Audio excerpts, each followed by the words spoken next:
Hey there, Steelers Nation. Welcome back to the channel where we break down everything black and gold, from locker room whispers to breaking news. You'll hear it all right here.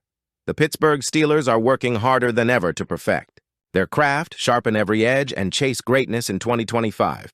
This team is not settling.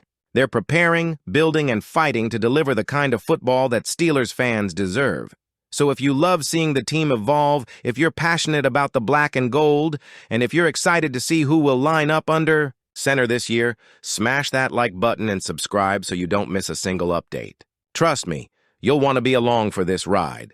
Because today, we've got a huge update involving Kirk Cousins. Yep, you heard that right. He's reportedly on Pittsburgh's radar as a backup plan in the ongoing Aaron Rodgers saga. Let's talk about what that means, how serious this interest is, and what it says about where the Steelers stand heading into OTAs. Let's start with the obvious. The Steelers have been locked in on Aaron Rodgers for what feels like forever. All off-season long, the talk has been, will Rodgers sign? When will he sign? Is he the missing piece? Rodgers has made it clear he's open to playing in Pittsburgh.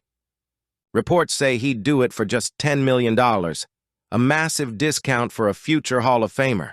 That would give the Steelers the financial flexibility to address other needs, too. The belief around the league is that Rodgers will eventually commit to Pittsburgh. But here we are, with OTAs about to kick off, and still, no signature, no public commitment, no Rodgers on the field with teammates. And this is a problem. Not just because of the uncertainty, but because Rodgers hasn't played with any of these guys before. Building chemistry with receivers, syncing up with the offensive line, that takes time. And time is running out. Every day Rodgers waits, the odds of the offense starting 2025 slow go up. Now, in case the Rodgers situation completely falls apart, and let's be honest, that's still a possibility, ESPN insider Jeremy Fowler just dropped a bombshell. The Steelers may have a plan B, and that plan B is Kirk Cousins. On SportsCenter, Fowler revealed that Cousins is, at the very least, on the radar in Pittsburgh if the Rodgers deal doesn't get done. Now, this isn't just random speculation. This is coming from legit conversations Fowler's had with people around the league. So how would this work?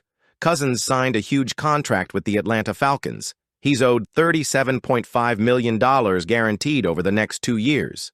That's a lot of cash. But according to Fowler, a deal could still be done if Atlanta agrees to eat part of that contract, maybe $7 to $8 million, to make it easier for Pittsburgh to take on. The problem?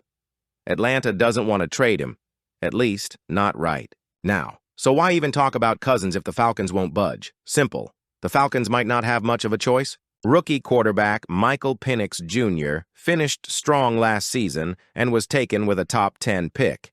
He's clearly the future in Atlanta. That leaves Cousins in a tough spot, getting paid starter money, but potentially holding a clipboard.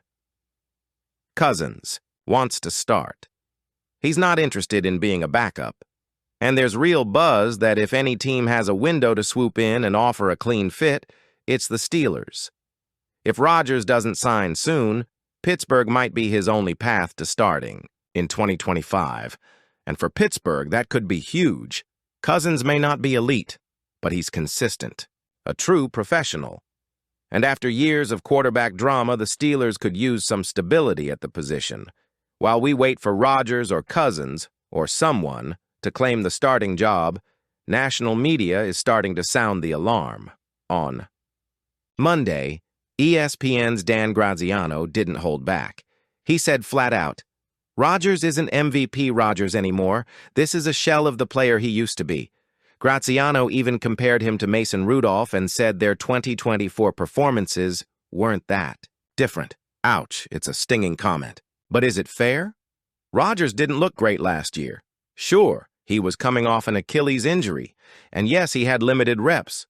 But if we're being honest, no one on this roster looks like a long-term answer right now. Rodgers is 41. Rudolph was decent, but far from dynamic. And Will Heyward? He's talented, but extremely raw. Graziano believes the Steelers didn't go all in on any QB option this offseason because they didn't really like the market.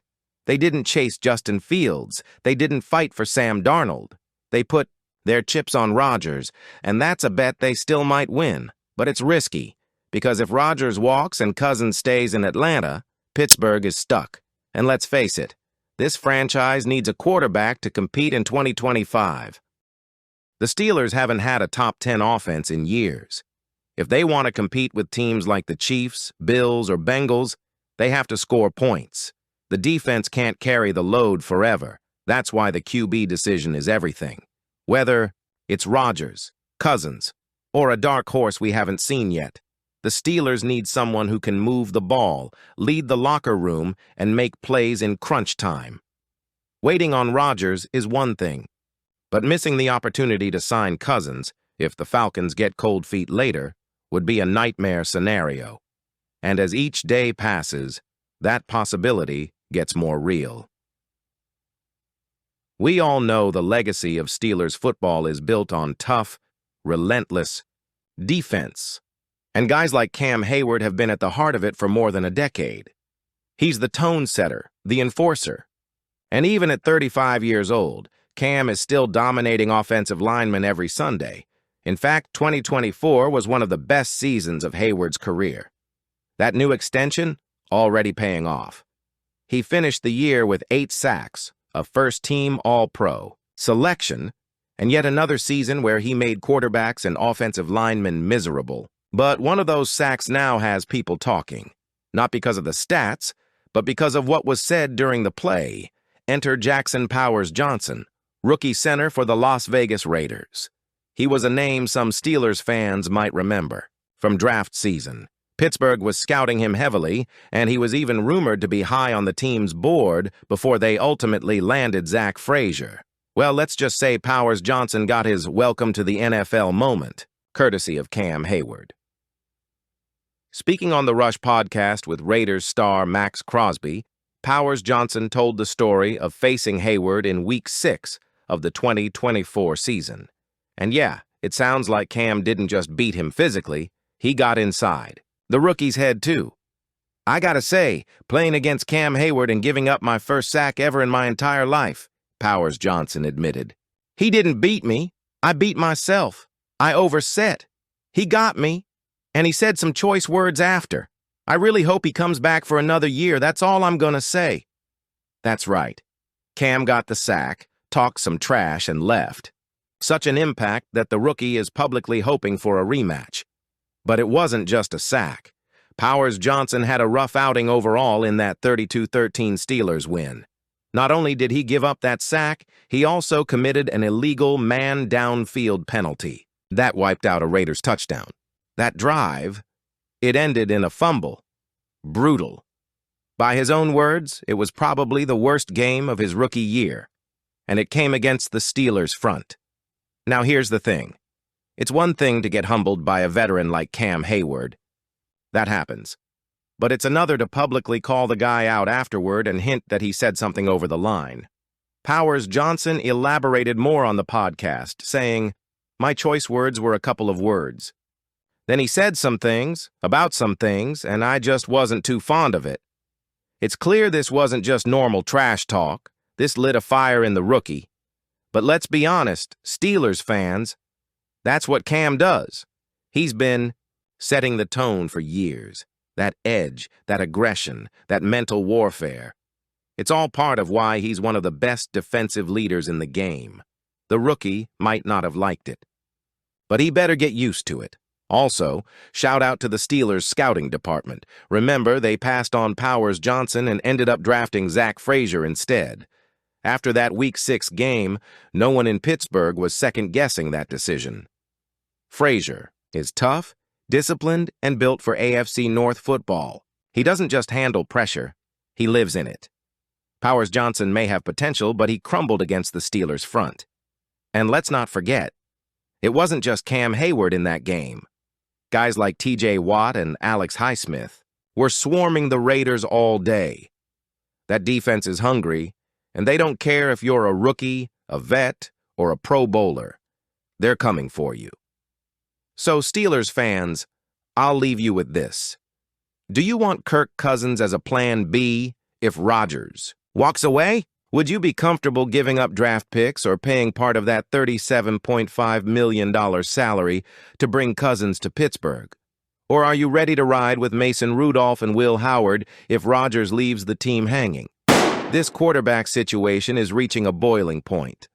The clock is ticking, and the decisions made in the next few weeks could define the entire 2025 season.